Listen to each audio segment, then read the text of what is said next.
Hi everyone, this is Veronica. आज हम ozone depletion के बारे में पढ़ेंगे। इससे पहले ये जो हमारी सीरीज़ चल रही है पूरे इन्वायरमेंट कॉन्सेप्ट्स की, हमने लास्ट लेक्चर में बात की थी कि ओजोन होल क्या होता है, किस तरीके से होता है। मैंने आपको एक क्लोरीन का रिएक्शन भी वहाँ दिया था जो मैंने कहा था नोट कर लीजिए, एग्ज़ाम में लिखने में बहुत काम आने वाला है वो। तो आज हम ओजोन डिप्लेशन के लिए कि भाई आपको पता चल गया कि आपका ओजोन का जो लेयर है वो बहुत इंपॉर्टेंट है, इट्स वेरी इंपॉर्टेंट, बट वो स्टिल डिप्लीट हो रहा है, डिग्रेड हो रहा है, जिससे अर्थ पे रहने वाले लिविंग ऑर्गेनिजम्स को बहुत नुकसान पड़ेगा। जब इंसानों को अब ये बात पता चल गई है तो अब हमने उसको बचाने के लिए, ओजोन को बचाने के लिए क्या एफर्ट्स किए, तो ये हम डिटेल में जानेंगे। बाकी आप मेरे किसी भी सोशल मीडिया पे मुझसे कनेक्ट कर सकते हैं, because I feel together we can make a huge difference. और इंस्टाग्राम और टेलीग्राम, ट्विटर पे काफ़ी इनिशिएटिव्स भी हमारे चलते हैं। प्रॉक्सी ज्ञान को ज़रूर सब्सक्राइब कीजिए, this will help me boost my confidence also, ताकि आपके लिए और अच्छी अच्छी वीडियोज़ जो है वो मैं लेके आऊँ।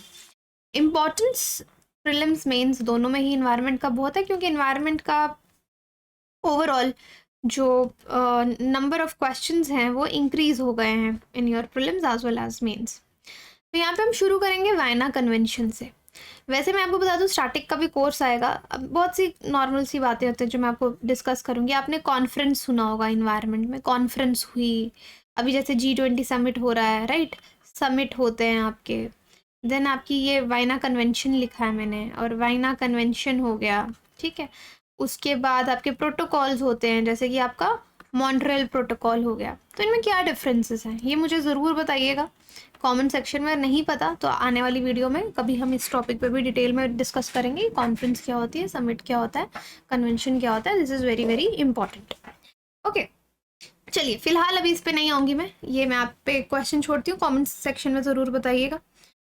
और हाँ, एक चीज़ इन्वायरमेंट एंड इकोलॉजी में बोलूँगी, बहुत से कन्वेंशन कॉन्फ्रेंसेस हैं जिनका नाम सेम है ना। जैसे वायना पे भी आप अलग से कन्वेंशन भी देखेंगे, प्रोटोकॉल्स भी देखेंगे, और इसके बाद और भी बहुत से सेम नाम वाली कन्वेंशंस आती रहती हैं, तो उनमें कंफ्यूज नहीं होना है। तो ये चीज़ हम स्टैटिक में डिटेल में कवर करते हैं। Now coming back to Vienna convention. अब ओजोन को प्रोटेक्ट करने के लिए अगर कभी कोई कन्वेंशन बनाया गया ग्लोबल लीडर्स ने एक प्लेटफॉर्म में आके, तो वो है आपका वायना कन्वेंशन। तो वायना कन्वेंशन का जैसे ही नाम आए तो आपको याद आ जाना चाहिए ओजोन लेयर की प्रोटेक्शन के लिए इसको बनाया गया। या आपसे उल्टा पूछा जाए वाइस वर्सा कि ओजोन को प्रोटेक्ट करने के लिए क्या कन्वेंशन आया सबसे पहले, तो आपको याद आना चाहिए वायना कन्वेंशन, ठीक है। तो ये एक मल्टीलेटरल इन्वायरमेंटल अग्रीमेंट है। अब कोई भी देश जब मिल के एक प्लेटफॉर्म पे किसी कन्वेंशन में हिस्सा लेते हैं, फिर उनको अपने देश में जाके उस कन्वेंशन को रेटिफाई करना पड़ता है। रेटिफाई करना क्या होता है कि उस देश के अपने कानून हैं, उन कानूनों को, उन कन्वेंशन जो उन्होंने साइन की है उसके तहत करना पड़ता है। फिर उसमें अमेंडमेंट करो, कुछ भी चेंज करो, करके रेटिफाई करो। तो ये जो अग्रीमेंट है इसको 197 कंट्रीज ने रेटिफाई किया और फाइनली 1985 में इसको कंक्लूड किया गया। लेकिन अब वायना कन्वेंशन में क्या है, कोई भी लीगली बाइंडिंग टारगेट्स नहीं है आपके पास कि किसी देश को बोला जाए कि आपको 25% कम करना है या व्हाटएवर। कोई मतलब टारगेट्स यहाँ पे नहीं दिए गए हैं, कोई भी लीगली बाइंडिंग रिडक्शन टारगेट्स नहीं है क्लोरोफ्लोरोकार्बन्स के लिए, क्योंकि हमने ओजोन होल में पढ़ा क्लोरोफ्लोरोकार्बन्स किस तरीके से ओजोन को डिप्लीट करते हैं। तो यहाँ पे कोई भी टारगेट्स नहीं दिए गए कि आप क्लोरोफ्लोरोकार्बन्स को कितना कम करो। प्राइमरी केमिकल एजेंट्स जो बाकी के हैं जो ओजोन लेयर को डिप्लीट कर रहे हैं, उसके लिए भी कोई टारगेट नहीं दी गया। वायना कन्वेंशन आप ले तो आए कि हम ओजोन को प्रोटेक्ट करेंगे, लेकिन आपने कोई भी टारगेट यहाँ पे नहीं दिया। तो एक बहुत ही जनरल और कोई लिमिट नहीं लगाई, बहुत जनरल कन्वेंशन इसको बनाया गया। लेकिन जब इस कन्वेंशन की नेगोशिएशंस हो रही थी, तब जो पॉसिबल कंट्रीज जिन्होंने इसमें पार्टिसिपेट किया, उन्होंने कहा कि हमको कोई ना कोई प्रोटोकॉल लेके आना है, क्योंकि प्रोटोकॉल में क्या होता है, आपके पास स्पेसिफिक टारगेट्स रहते हैं कि क्या टारगेट्स कितने समय में अचीव करने हैं। तो कोई भी कन्वेंशन जब आप लेके आते हैं, आप जब तक उसमें टारगेट्स डिफाइन नहीं करते तब तक वो सक्सेसफुल नहीं होता। तो वायना कन्वेंशन नेगोशिएशंस में कंट्रीज ने कहा पॉसिबल प्रोटोकॉल लेके आइए। पॉसिबल प्रोटोकॉल जो है वो होना चाहिए जिसमें टारगेट्स हों कुछ केमिकल्स के लिए, लेकिन इन नेगोशिएशंस के दौरान कोई भी सहमति पे नहीं पहुंचा गया, ठीक है। फिर वायना कन्वेंशन जैसी थी वो चलती रही, सिग्नेचर के लिए ओपन हो गई 1985 में। अब नाउ एक ग्रुप था जो यूएनईपी के अंदर वर्क करा था, UNEP began negotiations on protocol. तो इन्होंने बोला कि प्रोटोकॉल लाना तो बहुत इंपॉर्टेंट है। देखिए प्रोटोकॉल का मतलब ही यही होता है, आप जितनी मर्जी कन्वेंशन और कॉन्फ्रेंस और समिट्स कर लीजिए, जब तक कोई प्रोटोकॉल नहीं है, उसमें टारगेट्स नहीं है, तो उस चीज़ का फ़ायदा नहीं होता। तो बोला प्रोटोकॉल लाना तो बहुत इंपॉर्टेंट है, तो इसलिए मॉन्ट्रियल प्रोटोकॉल लाया गया। ठीक है, मॉन्ट्रियल प्रोटोकॉल वायना कन्वेंशन के अंदर आया, उसको 87 में, सितंबर 1987 में कंक्लूड किया गया। और जब इसका नेगोशिएशंस वगैरह ओपन मतलब सब खत्म हो गया, फिर ये it was open for signatures. तो इफेक्ट, अब देखो साइन होना एक बात है, रेटिफाई होना एक बात है, तो कब से इंप्लीमेंट होगा, इन इफेक्ट आएगा, तो उसकी डेट 1989 है मॉन्ट्रियल प्रोटोकॉल के लिए। तो आप ओजोन लेयर को जब भी देखेंगे उसकी प्रोटेक्शन के लिए क्या आया, पहले वायना कन्वेंशन, फिर उस पर नेगोशिएशंस प्रोटोकॉल बनाने का सोचा गया, और मॉन्ट्रियल प्रोटोकॉल जो है वो ओजोन के लिए लाया गया। अब कोई भी स्टेट जो मॉन्ट्रियल प्रोटोकॉल का हिस्सा होना चाहती है, that should be a party to Vienna convention. वो वायना कन्वेंशन का पार्टी होना चाहिए अगर वो मॉन्ट्रियल प्रोटोकॉल का हिस्सा बनना चाहती है। तो अब हमने वायना कन्वेंशन के बारे में पढ़ लिया कि मोटे तौर पे कोई बड़ी बात नहीं है, वायना कन्वेंशन ने बहुत झंडे नहीं गाड़े, सिर्फ बात की कि भाई ओजोन को बचाना इंपॉर्टेंट है, वो भी उसमें टारगेट्स नहीं ला पाए, और फिर बोला गया कि टारगेट्स हम मॉन्ट्रियल प्रोटोकॉल में रखेंगे। सो मॉन्ट्रियल प्रोटोकॉल जो है वो लाया गया। मॉन्ट्रियल प्रोटोकॉल किस लिए है, जो चीज़ें, जो सब्सटेंसेस ओजोन लेयर को नुकसान पहुंचाती हैं, उनके लिए मॉन्ट्रियल प्रोटोकॉल लाया गया। ये भी एक मल्टीलेटरल एनवायरनमेंट एग्रीमेंट है, जिसमें जो भी केमिकल्स ओजोन को नुकसान पहुंचाते हैं, ओजोन को जो केमिकल्स नुकसान पहुंचाते हैं, हम उनको ओडीएस बोलते हैं, ओजोन डिप्लीटिंग सब्सटेंसेस।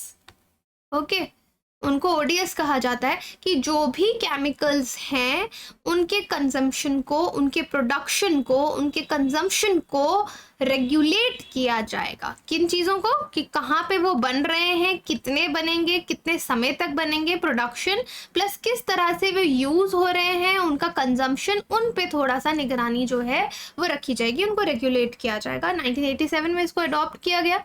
सो यही प्रोटोकॉल है आज तक यूएन ट्रीटी का, जिसको हर देश ने, अर्थ पे जितने कंट्रीज हैं सबने रेटिफाई किया, क्योंकि बहुत इंपॉर्टेंट है। जितने भी आपके यूजुअली यूएन मेंबर स्टेट्स हैं 198, उन्होंने सबने रेटिफाई किया। और Montreal protocol phases down the consumption and production of different ODS. तो मतलब अगर आपसे कोई पूछे मॉन्ट्रियल प्रोटोकॉल क्या है, तो प्रोटेक्शन ऑफ ओजोन लेयर के लिए है कि जितने भी डिफरेंट ओडीएस हैं आपके पास, उनको स्टेप वाइज मैनर में हम रिड्यूस करेंगे। सब देशों के लिए जो है वो टाइम टेबल्स बनाएंगे। अब देखो सब देश के लिए बनाना तो मुश्किल है, आप बोलो कि हम 198 कंट्रीज हैं, 200 कंट्रीज हैं, उनके लिए हम हर एक के लिए अलग अलग टाइम टेबल बनाए, ऐसा नहीं होता है। तो क्या होता है, हमने देशों को डिफरेंट हिस्सों में बांट दिया है। जैसे डेवलपिंग देश के लिए अलग टारगेट रहेगा, डेवलप्ड देशों के लिए अलग टारगेट रहेगा, इस तरीके से। तो इस ट्रीटी के अंदर जितनी भी पार्टीज हैं उनकी अलग अलग रिस्पॉन्सिबिलिटीज हैं। अब यहाँ पे एक देश में प्रोडक्शन हो रहा है तो उसके ट्रेड को भी रेगुलेट किया जाएगा, जो डेटा एनुअली आएगा उसको मॉनिटर किया जाएगा, इंपोर्ट और एक्सपोर्ट पे भी इसके जो है वो रोक लगेगी। रोक एज इन कंट्रोल्ड रहेगा, रेगुलेटेड रहेगा।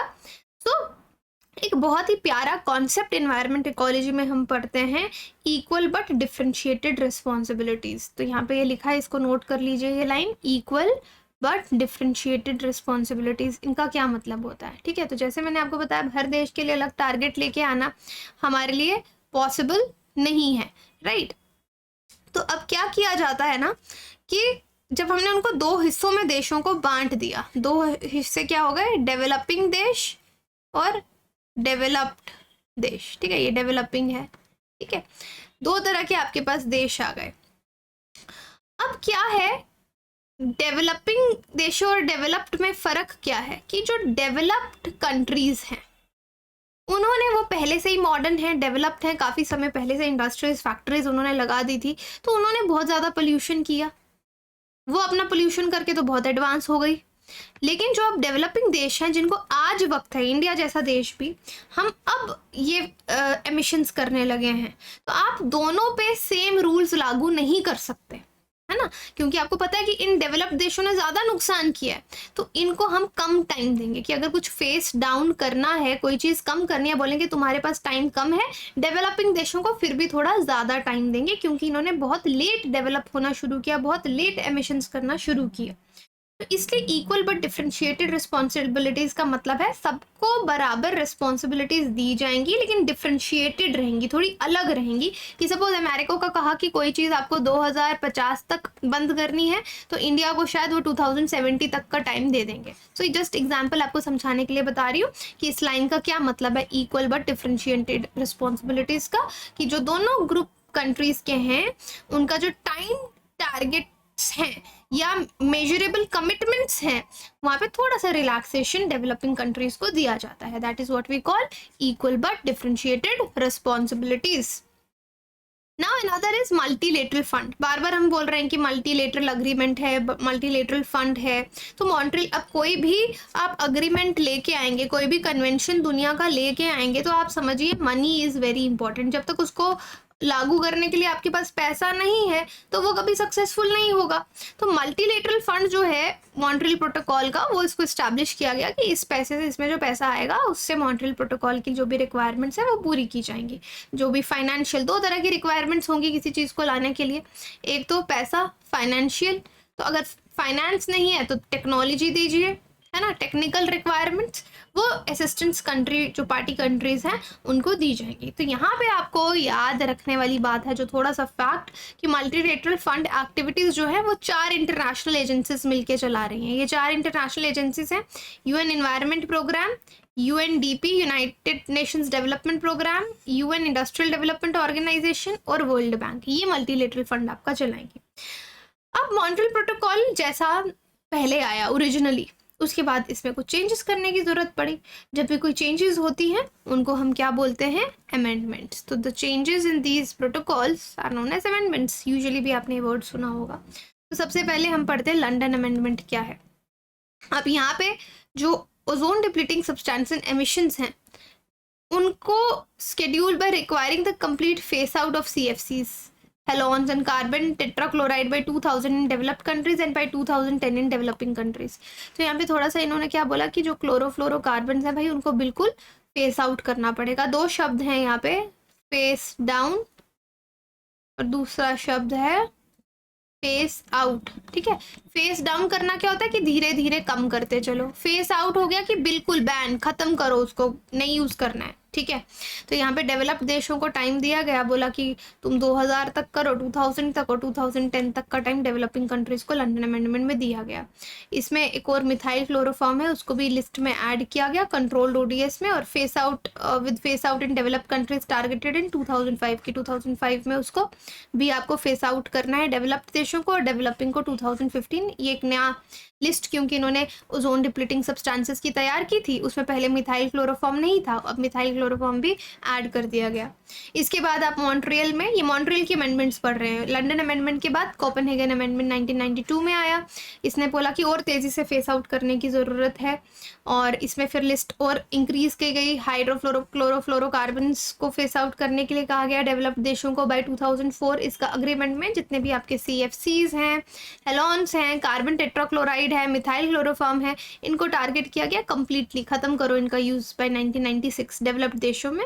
और एडिशन मिथाइल ब्रोमाइड के जो कंजम्पशन है मिथाइल ब्रोमाइड को 1991 लेवल पे कैप किया गया। कैप करने का क्या मतलब है कि जितना मिथाइल ब्रोमाइड 1991 में यूज हो रहा था उतना ही यूज करना है।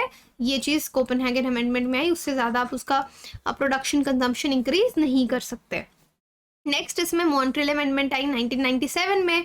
इसमें बोला गया फेस आउट करो, जितने भी हाइड्रोक्लोरोफ्लोरोकार्बन हैं उनको भी फेस आउट करो डेवलपिंग देशों में भी, और मिथाइल ब्रोमाइड जो है उसको भी फेस आउट करो 2005 और 2005 डेवलप्ड देशों के लिए और डेवलपिंग देशों के लिए ये टाइमलाइंस रखी गई।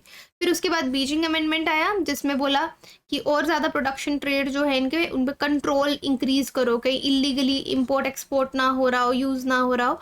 ब्रोमोक्लोरोमीथेन को यहाँ पे ऐड किया गया लिस्ट में कंट्रोल्ड सब्सटेंसेस के, और फेस आउट टारगेट 2004 में दिया गया। तो आप देखेंगे जितने भी अमेंडमेंट्स आई उनमें टाइम लिमिट और डिसाइड होती गई, और एक कोई ना कोई और लिस्ट में ऐड होता गया।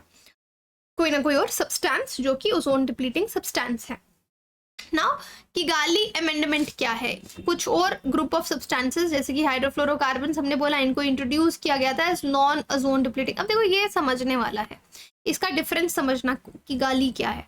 देखो अब आपसे कोई पूछे कि मॉन्ट्रियल प्रोटोकॉल क्या है, तो आपको मोटा मोटा याद रहेगा हमेशा से कि भाई ओजोन को बचाने के लिए, ओजोन लेयर जो डिप्लीट हो रही है, ओजोन होल जो हो रहा है उसको बचाने के लिए ये मॉन्ट्रियल प्रोटोकॉल लाया गया। लेकिन अब ऐसा नहीं है ना, आपको ये पता चल गया कि क्लोरोफ्लोरोकार्बन्स यूज नहीं करेंगे, है ना, इनको यूज करने की जरूरत नहीं है क्योंकि ओजोन को डिप्लीट कर रहे हैं।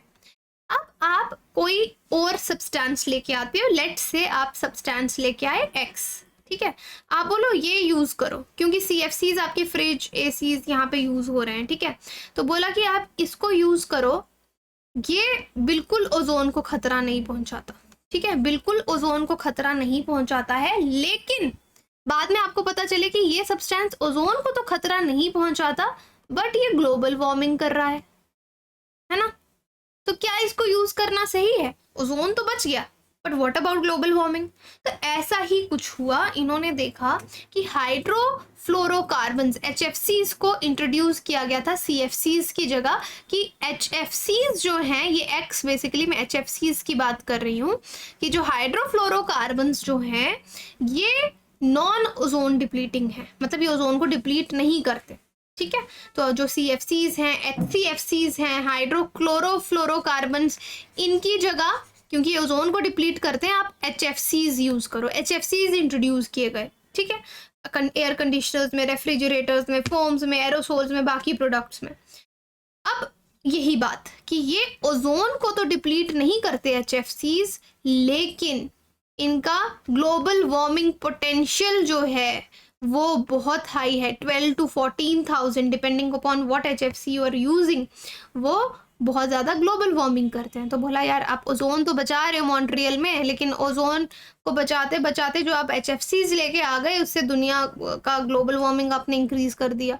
तो ओवरऑल HFC एमिशंस जो हैं वो 8% ग्रो कर रहे थे। एनुअल एमिशंस बोला गया कि 7 to 19% इंक्रीज भी हो रहे हैं, उससे CO2 एमिशंस 2050 तक आपके इंक्रीज हो जाएंगे।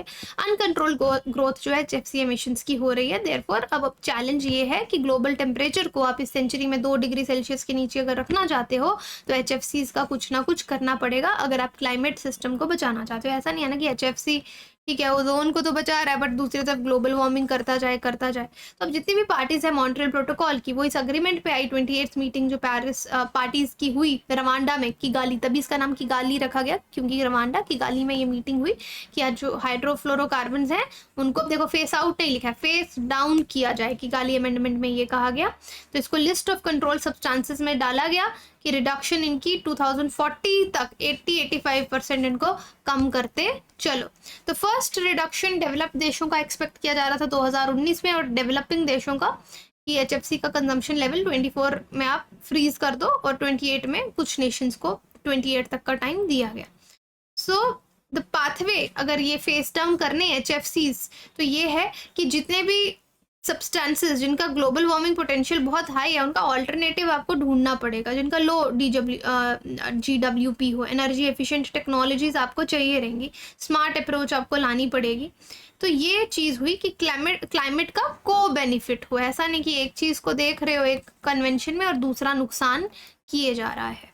तो आई होप ये सारा टॉपिक आपको जो ओजोन डिप्लीशन हमने लास्ट टाइम पढ़ा उसमें क्या क्या एफर्ट्स लगाए गए, वायना कन्वेंशन पढ़ा हमने, मॉन्ट्रियल प्रोटोकॉल और इसके अंदर कितनी अमेंडमेंट्स हुई और स्पेशली यहाँ पे किगाली को ध्यान में देते हुए ये आपको समझ में आएगा। नेक्स्ट लेक्चर में हम ग्रीन हाउस इफेक्ट पढ़ेंगे। ग्रीन हाउस इफेक्ट क्या होता है, ये concept is very important. Now will read in next lecture the same concept. Thank you so much. कोई भी क्वेरी हो आप मुझे सोशल मीडिया पे कहीं पे भी कनेक्ट कर सकते हैं।